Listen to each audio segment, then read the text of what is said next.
is Summer, and this is my review of the latest Bring Me the Horizon record titled That's the Spirit. For those of you who don't know, Bring Me the Horizon are a metalcore band hailing from Sheffield, Yorkshire, England. And I use the quote unquote on metalcore because it is a title that they're not necessarily associating themselves with anymore. Stated in an interview, Paracon by their guitarist Lee Malia. He even stated in the interview that while recording the album, they would create these more heavier riffs and like more harsher tones and sounds, but would later on scrap them for the simple reason that they just weren't feeling it. It just didn't fit the vibe of the album, and as a whole didn't fit the vibe of the band currently, basically as a whole. And the band has tangented from their earlier roots in deathcore and metalcore, and their previous work, the full-length album Sempiternal.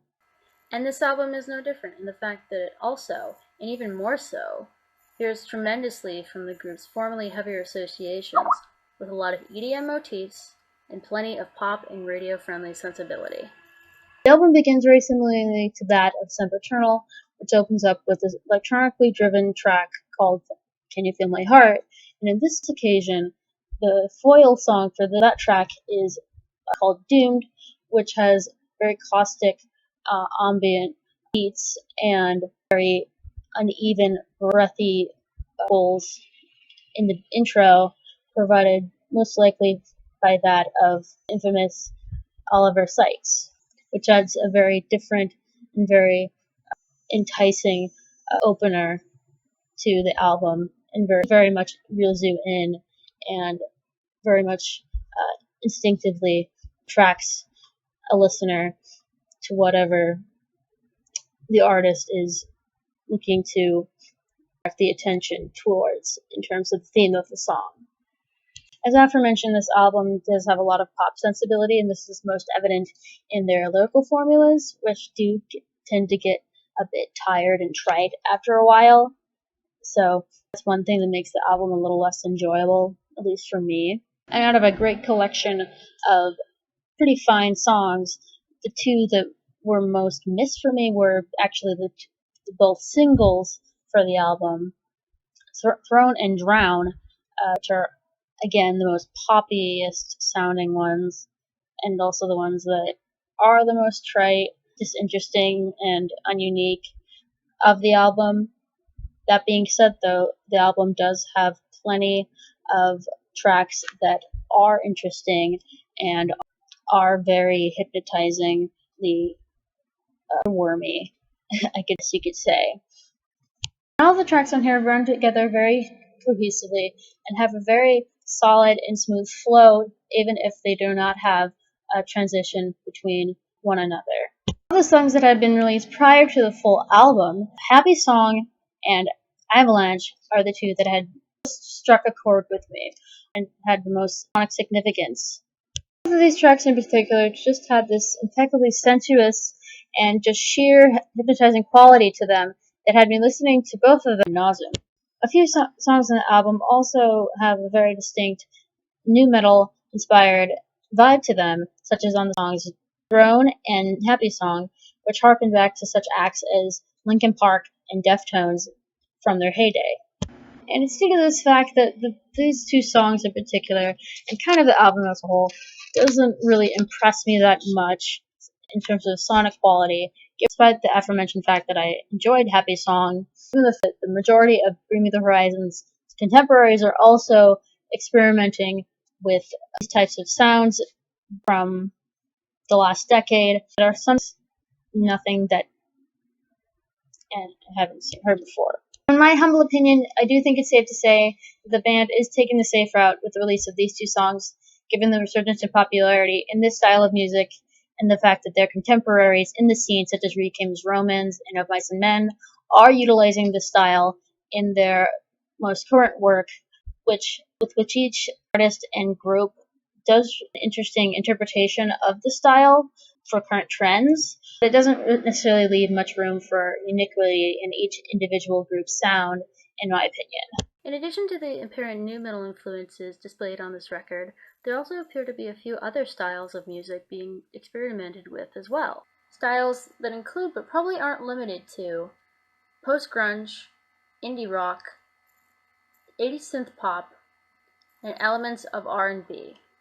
Such as the song What You Need, which harkens back to sounds similar to that of Phoenix, Peter, Bjorn, and John, and other similar indie rock contemporaries. Token and, quite frankly, gratuitous anti-theistic song Blasphemy that is featured towards the end of the album also has sounds similar to that of early 2000s hard rock and post-grunge styles, which for me don't leave all much to be desired.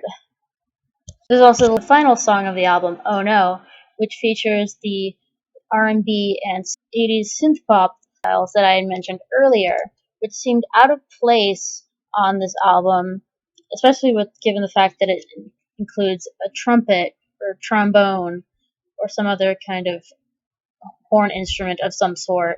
But it's a pleasant surprise and one that is very upbeat and just generally very satisfying end to the album.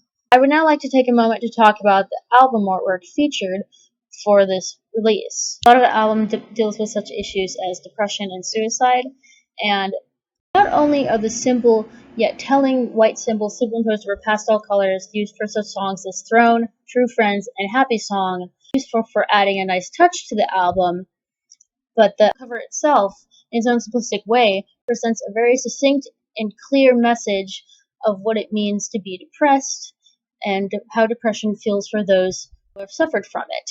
In this way, the album artwork perfectly captures the tonal quality and thematic content of the album itself, with the themes and sentiments of the album being of equal parts cynical, disconsolate, and pessimistic, while alternatively optimistic, fed up with one's compromised mental state, and ultimately hoping for a better future and in betterment of one's well-being. Even the name of the album is very ironic, given that it's called That's the Spirit. And these themes are made no more evident than in such tracks as Run and Follow You, of which the latter has a very candid and somberly sweet tone to it, has the listener following the story of a narrator who may or may not have fallen in love with some toxic person, but finding purpose in said person anyway, which does give them hope for their future, which kind of runs along the more cynical and ironic views expressed in this album. In conclusion, despite the fact that this album derails much from the band's past, it does have something for everyone, and is definitely has much enjoyability as it would with anyone who is very much a Bring the Horizon fan, but is also open-minded to different experiments that the band might venture into. Overall, I would give this album a 7 out of 10. Thank you guys for watching this video. If you guys have any suggestions for any future reviews, whether it be of movies, shows, music, or physical shows or festivals, let me know in the comments below. Click like if you liked this video or enjoyed it at all. Sorry if I'm awkward. I'm much better on paper, but I do my best. Thank you. It's been a pleasure. See you guys.